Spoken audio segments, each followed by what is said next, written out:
Nobody asked me to back anything up. That's the part I keep coming back to. I was 3 weeks into contract salvage on the Ovent homeworld when the request came down from the vault administrators, and it wasn't a request at all. It was a work order for cable runs and power junctions, nothing more.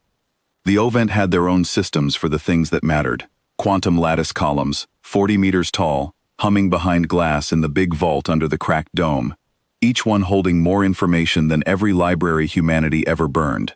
They didn't need a human tech's opinion on what to save. They needed someone who could climb a gantry without a harness and not complain about the dust. So I climbed gantries, I ran cable, and in whatever hours I had left, I built something nobody asked for, out of parts nobody wanted. The vault had a scrap bin the size of a shuttle bay, decommissioned recorder units, obsolete by Ovent standards decades before I was born, too crude for their archive work, fixed resolution, no adaptive compression, no self-repair lattice. The kind of hardware you'd call standard definition if you were being polite about it, and junk if you weren't. I pulled a working core out of that bin, wired it to a scavenged solar cell, and pointed a lens at the vault floor where techs came and went all day. Then I taped a scrap of foil across the housing and wrote on it in grease pencil, because I didn't trust the display to survive either. Standard def. It lasts. Vethis Cora found me doing it. She was the vault's senior archivist, tall and gray-skinned and precise in the way only someone who has spent 400 years cataloging other people's memories can be precise. She looked at my cube the way you'd look at a child's crayon drawing taped to a bank vault door. "It captures at a 20th of our resolution," she said. "It cannot self-heal a single corrupted sector. It has no cooling requirement, because it does almost nothing worth cooling for." "That's the idea," I said. "You are recording the corridor. There is nothing in the corridor." "There's people in the corridor," I said, and kept working. She didn't argue further. She didn't need to.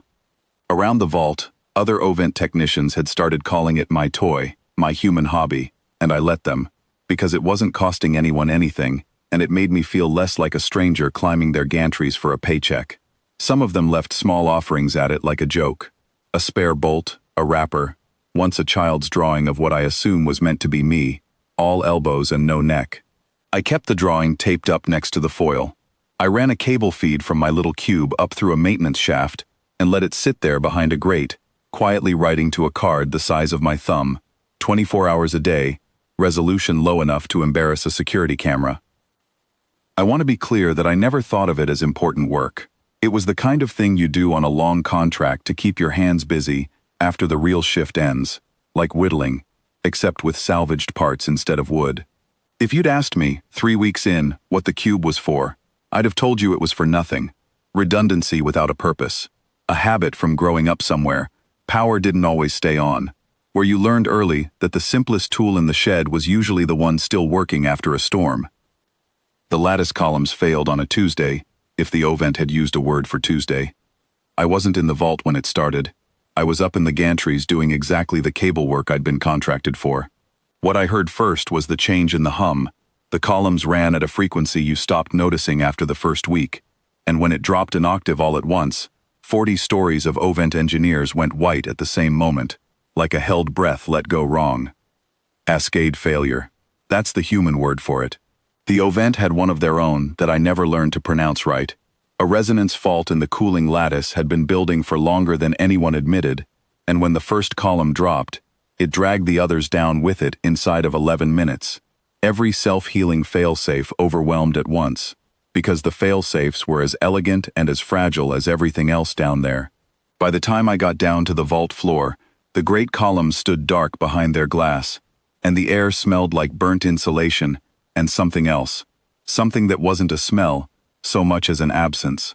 400 years of Ovent memory, their history, their dead, their treaties, their songs, gone in the time it takes to walk from one end of a corridor to the other.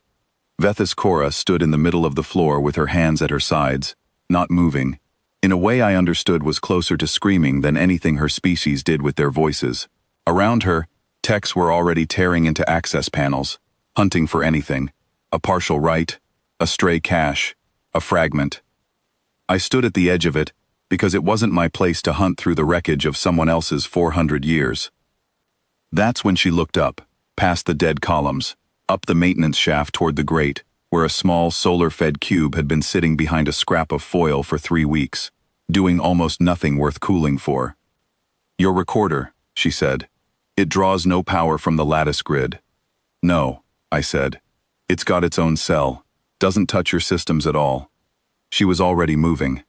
I followed her up 2 ladders, and through a hatch I'd forgotten existed, and we pulled the grate off together, and there it was, scuffed, warm from the sun that came in through a crack in the dome above it, the foil tape peeling at one corner, but the grease pencil still legible. Standard def. It lasts. The little core inside was still writing. It had been writing the whole time the great columns burned.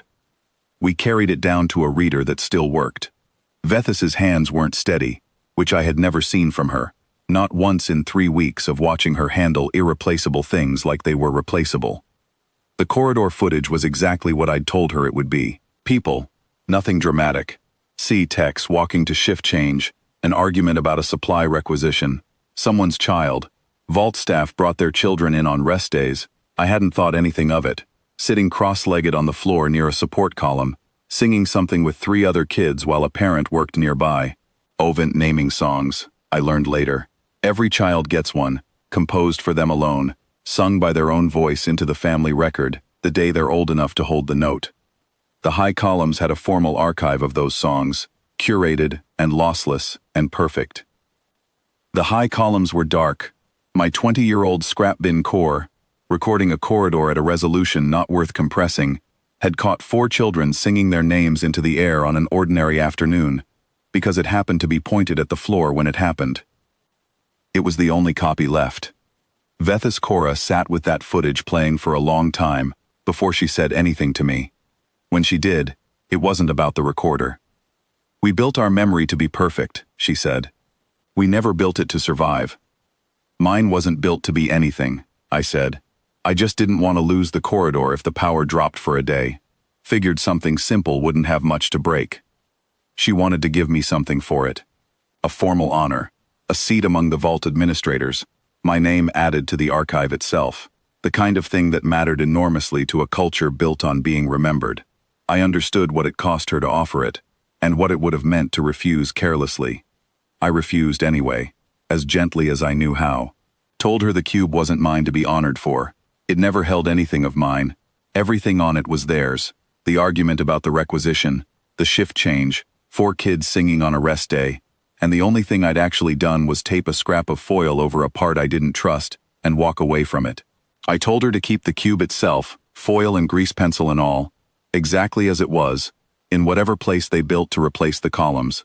Not restored, not upgraded, left standard. She held it in both hands, the way you'd hold something that had already proven, once, what it was for. Before I climbed back down, she asked me one more question. Not an archivist's question, something quieter. Why a scrap of foil? Why grease pencil? When the vault had label printers on every level. I told her the truth, that a printed label peels the same as a fancy one, but grease pencil doesn't care if the surface is dirty, or wet, or cracked. It just needs something to write on. She didn't say anything back to that. She didn't need to. I went back to running cable the next morning.